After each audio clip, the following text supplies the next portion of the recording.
I'm back with a podcast myth. Podcast analytics aren't accurate. Which dashboard do you trust when you're driving 70 miles an hour? The one that's jumping like a pogo stick or the one that actually tells the truth? Some folks claim podcast stats are random, unreliable, useless. Today, we'll prove they're accurate and have been for more than 2 decades. I'm Todd Cochrane, podcasting since 2004. I'm CEO of Blubrry Podcasting, and I'm the first host, or my company is the first host, to earn the IEB Tech Lab certification back in 2018 and certified stats. I've obsessed over stats since 2006, and our company was involved in setting the standard that led to that initial certification. Because sponsors need real numbers and creators need real insight.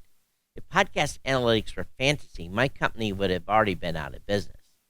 So today's myth: podcast analytics aren't accurate and you can't trust download counts. Skeptics say every host measures differently, and platforms like Spotify or YouTube have better data. Sounds plausible, yet YouTube and Spotify have no clear definition of their metrics or have to meet a measurement standard. Matter of fact, they don't even say what their standards are. So here's reality check number 1.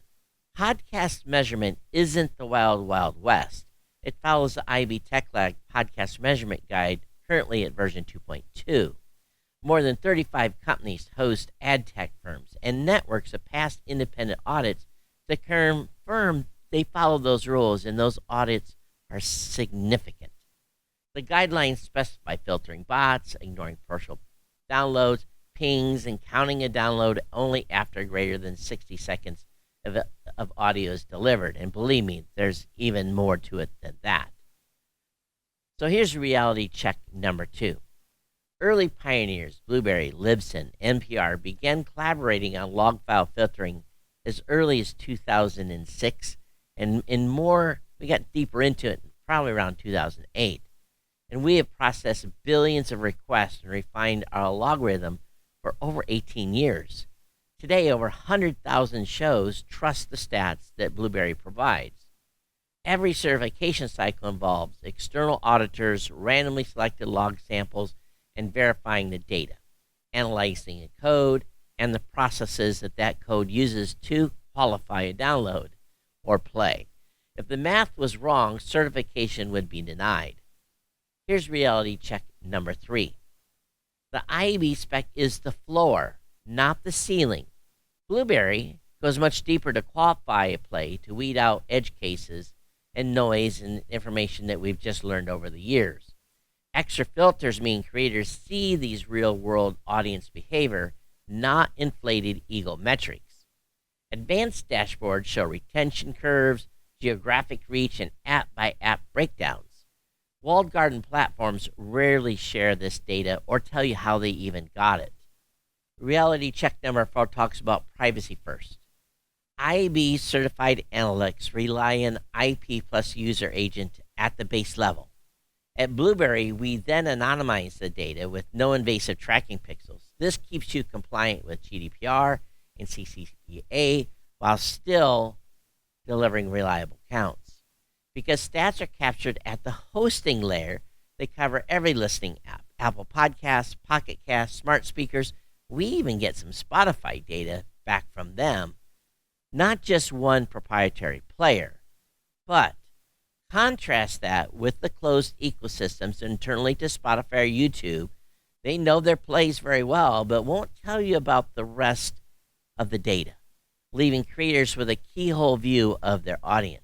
So why do these myths persist? And it really involves old memories. In 2005, we did have inflated hits, and people still quote those tales. Of course, platform issues as well. Walled gardens imply RSS is unreliable to lure shows into exclusive dashboards, RS being open podcasting. And of course, vanity metrics. Some hosts that aren't certified inflate counts to look bigger, and it really muddies the water for everyone else. So here's my take. Insist on IEB Tech Lab certification. No seal, no deal. Ask what beyond the spec? Do they filter VPN farms? And do they stitch together resume requests? Stay open. Open podcasting collects the whole picture. Use Spotify or YouTube's dashboards as supplements, not replacements. Remember, good data fuels sponsorships, growth strategy, and frankly, peace of mind. Don't settle for fuzzy math. So here's the wrap up. Podcast analytics isn't guesswork. They're a rigorously audited system refined by some of the smartest minds in podcasting. This myth is definitely busted. If you're serious about your show, trust certified numbers and partners who go the extra mile. And again, if this episode cleared the fog, hit subscribe, share it with a creator friend, and drop your analytics. Of course, we got a little more for you. This show is available as an audio podcast as well, and has been converted by Blubrry.com's vid to pod service. So thank you for watching or listening. Happy podcasting.